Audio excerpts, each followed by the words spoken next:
ದಕ್ಷಿಣ ಕನ್ನಡ ಜಿಲ್ಲಾ ಕನ್ನಡ ಸಾಹಿತ್ಯ ಪರಿಷತ್ ಕುಡ್ಲ ತಾಲೂಕು ಘಟಕದ ವತಿರ್ದು ಇಂಚಗು ಅಗಲ್ದು ಪೋಯಿನ ಕವಿ ಹೃದಯದ ಹಿರಿಯ ಪುಗಾರ್ಥದ ವೈದ್ಯರು ಡಾಕ್ಟರ್ ಜಿಜಿ ಲಕ್ಷ್ಮಣ್ ಪ್ರಭುರೆಗ್ ಕುಡ್ಲದ ಹೋಟೆಲ್ ವುಡ್ಲ್ಯಾಂಡ್ಸ್ ಶ್ರದ್ಧಾಂಜಲಿ ಕಾರ್ಯಕ್ರಮನ ಅಟನೆ ಮಲ್ದಿತ್ತೇರು.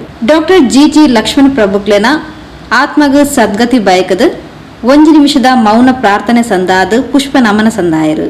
ಕನ್ನಡ ಸಾಹಿತ್ಯ ಪರಿಷತ್ ಕುಡ್ಲ ತಾಲೂಕು ಘಟಕದ ಅಧ್ಯಕ್ಷರು ಡಾಕ್ಟರ್ ಮಂಜುನಾಥ್ ಎಸ್ ರೇವಣ್ಕರ್ ಗುರುಕಾರ್ಯ ವಹಿಸಿದ್ದರು. ನುಡಿನವನ್ನು ಸಂದಾದ ಪಾತೆರ್ನ ಶ್ರೀಮತಿ ಭುವನೇಶ್ವರಿ ಹೆಗ್ಡೆ ಡಾಕ್ಟರ್ ಜಿಜಿ ಲಕ್ಷ್ಮಣ್ ಪ್ರಭುಕ್ಲೆನ ವ್ಯಕ್ತಿತ್ವ ಹಾಸ್ಯ ಪ್ರಿಯತೆ ಬೊಕ್ಕ ಕರ್ತವ್ಯ ಬದ್ಧತೆಯನ್ನು ಸಭೆಗೆ ಪರಿಚಯಿಸಾದ ಒರಿ ಆದರ್ಶ ವೈದ್ಯರ ಉಪ್ಪುಡಾಯಿನ ಮಾತಾ ಗುಣಕುಲ್ಲ ಅರಡೆ ಇತ್ತಂಡು. ಕೆಲವು ವ್ಯಕ್ತಿಲಿಗೆ ಪರ್ಯಾಯನೆ ಉಪ್ಪುಜಿ ಅಂಚಿನ ವ್ಯಕ್ತಿಲೆಡ್ ಡಾಕ್ಟರ್ ಜಿಜಿ ಲಕ್ಷ್ಮಣ್ ಪ್ರಭುಕ್ಲು ಒರಿ ಅರನ ಅಗಲುವಿಕೆದ್ದು ಉಂಡಾಯಿನ ಶೂನ್ಯತೆ ಅಂಚನೆ ಒರಿಯುಂಡು. ಆರು ವೈದ್ಯರಾದ ಮಾತ್ರ ಆತು ವ್ಯಕ್ತಿ ಆದಲ ಆದರ್ಶ ಪ್ರಾಯರ ಪಂಡ ತೆರಿಪಾಯರು. ಲಕ್ಷ್ಮಣ್ ಪ್ರಭು ಅವರ ವ್ಯಕ್ತಿತ್ವದ ಒಂದು ವಿದ್ಯಾರ್ಥಿಗಳೊಟ್ಟಿಗಿರುವಂತಹ ಒಂದು ವಾತ್ಸಲ್ಯ. ಕಲೀಗ್ಸ್ ಅಂತೂ ಅವರ ಸಹೋದ್ಯೋಗಿಗಳು ಅನೇಕ ಡಾಕ್ಟರ್ಗಳು ನನಗೆ ಮೆಸೇಜ್ಗಳು ಅವರನ್ನು ರಿಪ್ಲೇಸ್ ಮಾಡುವ ಇನ್ನೊಬ್ಬ ವ್ಯಕ್ತಿ ಇಲ್ಲ. ಯಾವ್ದಾದ್ರು ಒಬ್ಬ ವ್ಯಕ್ತಿ ಹೋದರೆ ನೆಕ್ಸ್ಟ್ ಅವರು ಯಾರು ಅಂತ ನಾವು ಹುಡುಕ್ತೇವಲ್ಲ, ಕೆಲವು ವ್ಯಕ್ತಿಗಳಿಗೆ ರಿಪ್ಲೇಸ್ ಮಾಡುವಂಥ ಸಾಧ್ಯತೆಯೇ ಇರೋದಿಲ್ಲ. ಅಂಥ ಒಬ್ಬ ವ್ಯಕ್ತಿಯನ್ನು ನಾವು ಕಳ್ಕೊಂಡಿದ್ದೇವೆ. ಮಂಗಳೂರು ನಗರದವರಾದಂಥ ನಾವು ಕಳ್ಕೊಂಡಿದ್ದೇವೆ. ಅವರ ಪರಿಚಿತರು, ಬಂಧುಗಳು ಎಲ್ಲರಿಗೂ ಭಗವಂತ ಅವರ ಅಗಲುವಿಕೆಯ ನೋವನ್ನು ಸಹಿಸುವಂಥ ಶಕ್ತಿಯನ್ನು ಕೊಡಲಿ ಅಂತ ನಾನು ಪ್ರಾರ್ಥನೆ ಮಾಡ್ತೇನೆ. ತಾದಾತ್ಮ್ಯ ಅವರಿಗೆ.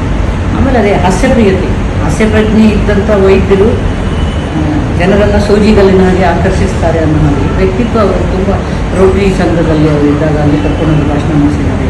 ಆಮೇಲೆ ಅವರಿಗೆ ಕೋವಿಡ್ ಬಂದಿತ್ತು.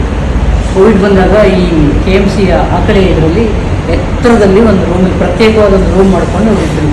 ಅಲ್ಲೇ ಇದ್ದರು. ಮನೆಯಿಂದ ಊಟ ಬರ್ತಿತ್ತಂತೆ. ನಾನು ಫೋನ್ ಮಾಡಿದ್ದೆ, ಹೇಗಿದ್ದೀನಿ ಡಾಕ್ಟರ್ ನಾನಾಗ ಬೆಂಗಳೂರಿದ್ದೆ. ಫಸ್ಟ್ ಕ್ಲಾಸಾಗಿ ಒಂದು ರೂಮಲ್ಲಿ ಏಕಾಂತ ಸುಖ ಅನ್ನೋದು ನನ್ನ ಲೇಖನ, ನನ್ನ ಹಾಸ್ಯ ಲೇಖನದ ಕಿಡ್ನಿ ಸ್ಟೋನ್ ಅವ್ರ ಹತ್ರ ಹೋಗೋರೆಲ್ಲ ಅದೇ ಸಂಬಂಧಪಟ್ಟಂಥವ್ರು. ಅದಕ್ಕೆ ನಾನು ಆ ತೊಂದರೆಗೆ ಒಳಗಾದಾಗ ಅವ್ರು ತಗೊಂಡೋದಾಗ ಕಲ್ಲು ಮುಳ್ಳುಗಳ ಹಾದಿಯಲ್ಲಿ ಅಂತ ಹೇಳಿದ್ರು. ಅವ್ರು ಹೇಳೋ ರೀತಿಯಲ್ಲೇ ಅದನ್ನೊಂದು ಸ್ಟ್ರೆಸ್ಸನ್ನು ಕಡಿಮೆ ಮಾಡುವ ಇತ್ತು. ಅದಕ್ಕೆ ಅವ್ರು ಹೇಳಿದರು, ಕಲ್ಲು ಮುಳ್ಳುಗಳ ಹಾದಿಯಲ್ಲಿ ನಡೆಯುವ ಅಭ್ಯಾಸ ಮಾಡಿಕೊಳ್ಳೋ ಬದಲು ಸ್ವಲ್ಪ ಜಾಸ್ತಿ ನೀರು ಕುಡಿಯೋ ಅಭ್ಯಾಸ ಮಾಡ್ಕೋಬಾರ್ದು ಅಂತ ಅದು ಹೇಳುವ ರೀತಿ ಆ ಥರದ ವಿನೋದದಿಂದ ಕೂಡಿರ್ತಿತ್ತು. ನಾನು ಪ್ರತಿ ಸಲ ಹೋದಾಗ ಇಲ್ಲಿ ಮಂಗಳೂರಲ್ಲಿ ಅವರೇ ನನ್ನ ನ್ಯೂರಾಲಜಿಸ್ಟ್ ಆಗಿದ್ದರು. ಬೇರೆಯವರಿಗೂ ನಾನು ತುಂಬ ಜನರಿಗೆ ಚಿಕಿತ್ಸೆ ಕೊಡಿಸಿ. ಗೌರವ ಕಾರ್ಯದರ್ಶಿ Ganesh Prasad G doctor G ಲಕ್ಷ್ಮಣ್ ಪ್ರಭುಕ್ಲೆನ ರೋಟರಿ ಸಾಹಿತ್ಯದ ಒಡನಾಟ ಬೊಕ್ಕ ಸ್ನೇಹನು ಸ್ಮರಿಸಾದ ಗೌರವ ನಮನ ಸಂದಾಯರು. ಗೌರವ ಕಾರ್ಯದರ್ಶಿ ಡಾಕ್ಟರ್ ಮುರಳಿ ಮೋಹನ್ ಚುಂತಾರ್ ಕಾರ್ಯಕ್ರಮ ನಿರೂಪಣೆ ಮಾಡ್ತಾರೆ. ಗೌರವ ಕೋಶಾಧಿಕಾರಿ ಸುಬ್ರಾಯ ಭಟ್ ಸೊಲ್ಮೆ ಸಂದಾಯರು.